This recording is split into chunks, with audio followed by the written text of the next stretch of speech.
tea was one of those warm, sticky nights typical of rural Texas, where the air felt thick and heavy, making it hard to breathe. I lay in my bed, trying to find relief from the unbearable heat, listening to the distant chirping of crickets in the darkness.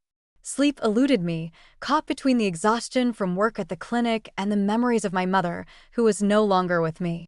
For the past 5 years, my mind had been a whirlwind of thoughts. The house was completely silent, except for the faint glow of the moon filtering through the thin curtains of my window. Suddenly, an unexpected sound pulled me from my reverie, soft knocks on my bedroom door. "Are you awake, honey?" It was my father, Thomas, but his voice sounded different, as if he were carrying more than just words. A shadow of doubt and fear crept over me as I lay in bed and sighed before responding, "Yes, Dad." "What is it?" "I need your help with something in my room," he said, not looking at me directly when I opened the door.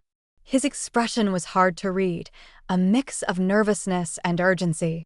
I got up without asking questions and followed him. I noticed he walked with heavy steps, as if each one cost him more than usual. Something in his posture sent a chill down my spine. When we entered his room, I found an old suitcase on the bed, open and filled with papers and photographs scattered across it. "What is this?" I asked, frowning. My father took a deep breath before answering. "It's complicated." He closed the door behind us with a sound that echoed in the silent house. At that moment, I felt a knot in my stomach. I knew this night would be different from all the others. I had always been trapped in routine. At 24, my life revolved around working at the town clinic, caring for patients with dedication, and looking after my father since Mom passed away. I had no time for myself, let alone dreams or relationships. Dad had always been a reserved man, speaking little and showing even less affection. I had learned to live with his silence, with the distance between us that seemed unbridgeable. But in the last few months, I had noticed something strange in his behavior. He watched me more than usual, as if he wanted to say something but didn't dare point. One morning, while we were having breakfast in the kitchen, he made a comment that left me uncomfortable. "Your hair is just like your mother's." It wasn't the words themselves, but the way he said them, with a fixed gaze that made me shiver. I didn't know how to interpret it. And now, facing that suitcase full of secrets, I realized there was more behind it all, something my father had kept hidden for years and had decided to share with me that night.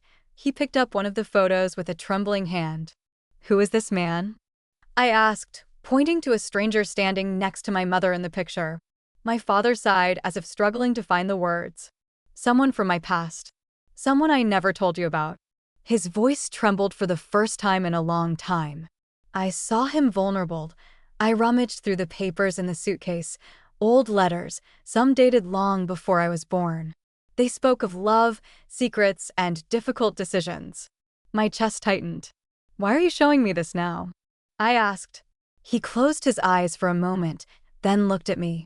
"Because I need you to understand something about me." He stepped closer than necessary and placed a hand on my shoulder. His touch was warm, but it sent a shiver down my spine. Something changed in that instant. The distant, paternal relationship we had always had began to blur into something more, something that shouldn't be there. The following days were strange. I couldn't get that night in his room, those letters, those looks out of my head. My father also seemed different. His eyes followed me too frequently. Sometimes, when we were together, I felt his presence too close, as if his space was merging with mine. One evening, while we were preparing dinner, our hands accidentally brushed as we both reached for the same plate. We both jerked back as if we had touched fire. My heart raced. I didn't understand why those insignificant moments made me feel that way. He was just my father. But then, while we were watching TV in the living room, he made that comment again, the one that left me breathless. "You have your mother's eyes." The way he said it made my face flush. I looked away, trying to ignore the sensation in my stomach. I knew something was changing between us, and if I didn't put a stop to it soon, we might cross a line from which there would be no return. The nights in the small Texas town where we lived were usually quiet, but since that early morning in my father's room, everything felt different. The air was heavier, the walls seemed closer, and every gesture from Thomas was etched in my mind in a way I couldn't control. I tried to stick to my routine at the clinic, immersing myself in work to ignore the thoughts piling up in my head. But no matter how many patients I saw or how much time I spent away from home, at the end of the day, I always returned to this same stifling sensation. The tension between my father and me became palpable. We avoided each other, but also had moments where we stood in silence, not knowing what to say. I felt his presence more intensely than ever. His woody cologne filled the air, and his rough hands, worn from years of farm work, were too close when he handed me a plate or touched my shoulder in a casual gesture. One afternoon, after my shift, I came home and found him sitting in the living room with a glass of whiskey in his hand. I had never seen him drink before.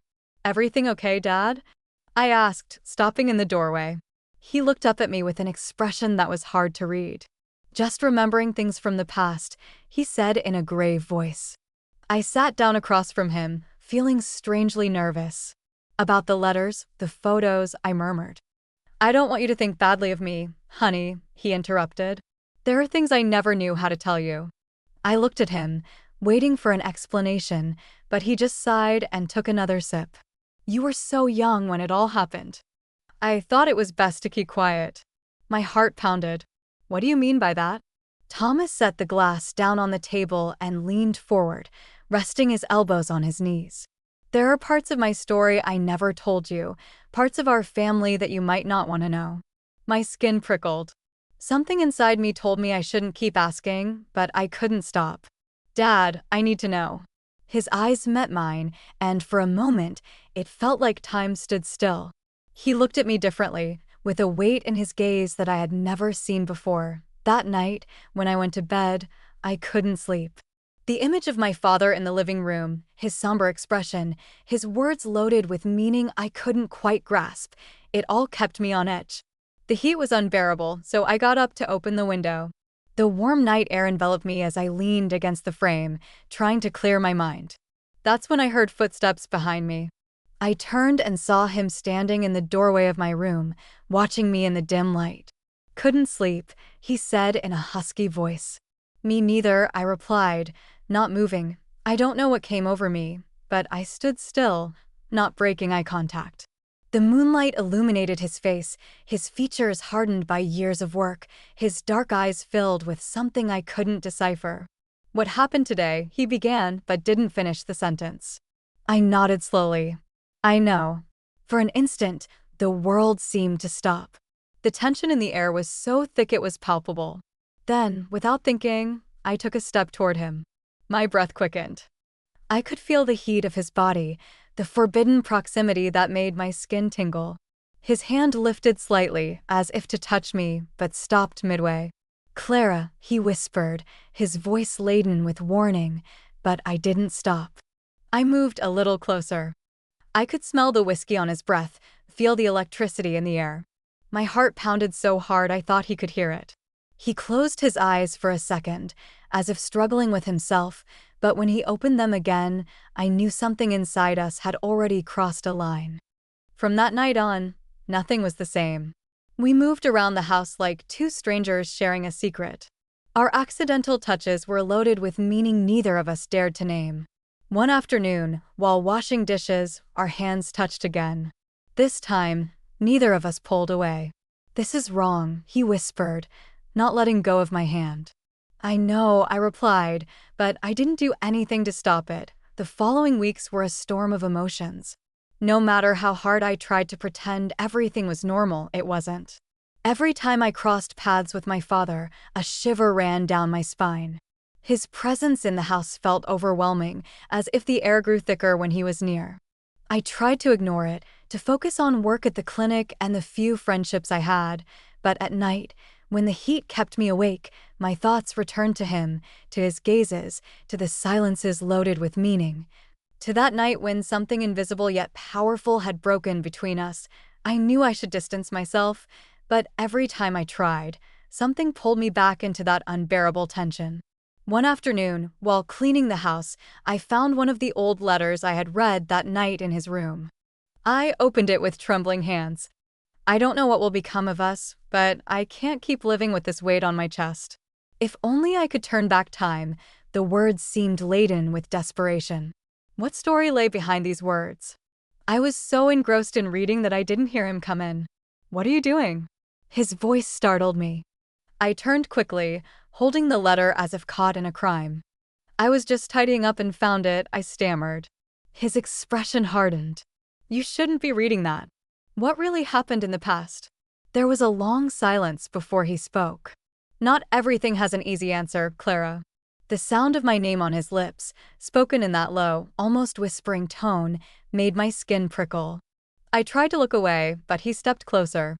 "Sometimes it's better not to know." He reached around me to take the letter from my hands.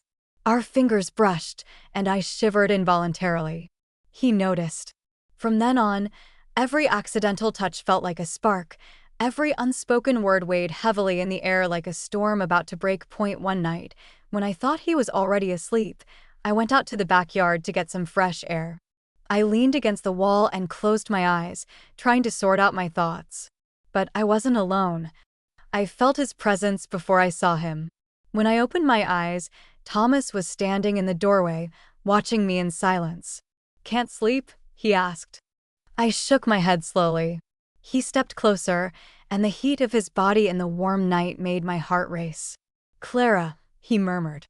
I don't know if it was him or me who closed the distance, but when his hand touched my face, everything else ceased to exist. It was the lightest of touches, but it felt like the ground shifted beneath me. "Tell me to stop," he whispered. I didn't. The tension exploded that night. There were no words, only a chaos of ragged breaths and goosebumps.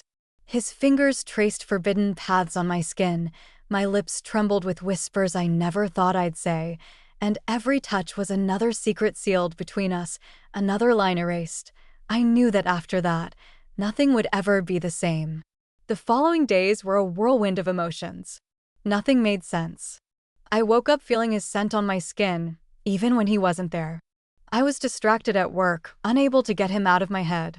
At home, every accidental touch was a reminder of what we had crossed. Thomas tried to act normal, but I knew him too well. I saw it in the way he avoided looking at me for too long, in how his hands tensed when I got too close. But the worst part was that, despite knowing it was wrong, I didn't want to stop. One night, after dinner, while I was washing dishes, I felt his gaze on my back.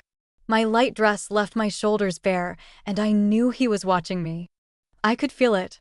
"Clara," his voice was rough, as if it cost him to speak. I turned slowly, not stopping the motion of the plate in my hands. "Tell me to forget it," he whispered. I didn't respond. He stepped closer. "Tell me." I set the plate down in the sink, my chest heaving with ragged breaths. "I can't."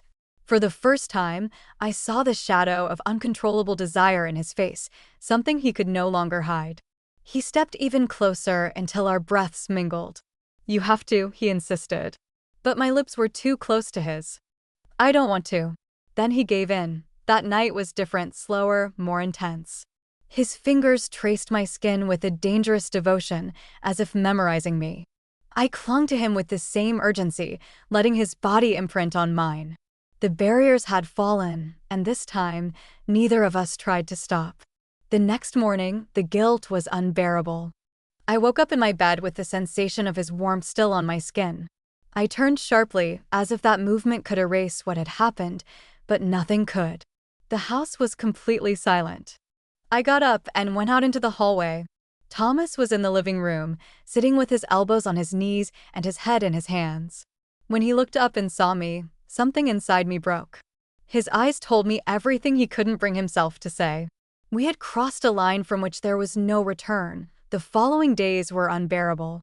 We moved around the house like shadows, avoiding looking at each other too much, avoiding speaking more than necessary. But the silence was worse than any words. The nights became a hell. I couldn't sleep. I closed my eyes and relived every moment, every touch, every whisper that had dragged us to this point.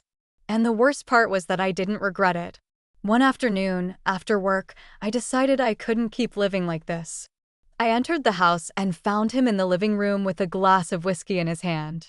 Since that night, he had started drinking more frequently. "We need to talk," I said, my heart in my throat. Thomas looked up at me with a weary expression. "There's nothing to say." I sat down across from him. "We can't pretend it didn't happen." He sighed, running a hand over his face. "Clara, I don't know what to do." "Neither do I admitted. We looked at each other in silence, and in that moment, I understood there was no easy solution. We could pretend to move forward as if none of this had ever happened. We could distance ourselves, put space between us, and try to rebuild our lives separately, or we could give in, let ourselves be carried away by something we knew would destroy us. "I'm going to leave," he said suddenly. My whole body tensed. "What do you mean?" He looked at me with pain in his eyes. "If I stay, if we continue like this, it won't end well." He didn't need to finish the sentence. The following days were a nightmare. I couldn't believe it. He was serious. He was packing, selling things, making arrangements to leave town, and I felt like I was breaking apart inside. The night before his departure, I found him in his room, sitting on the bed with a lost gaze. I leaned against the door frame, my throat tight. "Is this what you want?" I whispered. He looked up at me with pain in his eyes. "No, but it's what we have to do." I felt tears welling up. "And if I don't want you to go?" There was a long silence.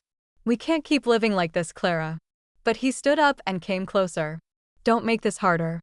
I felt his warmth, his scent, his proximity, and then, without thinking, I kissed him. It was a desperate kiss, filled with everything we couldn't say. His response was immediate. He held me against him, his hands roaming my skin as if trying to memorize me. It was a final goodbye, a silent farewell, because when the sun rose, he was gone. I never knew where he went. He never called, never left a trace. I searched for him in every shadow, every corner of the house, every warm night when the silence was unbearable. But he was gone, and I was left with the weight of what we were, with the weight of what we could never be.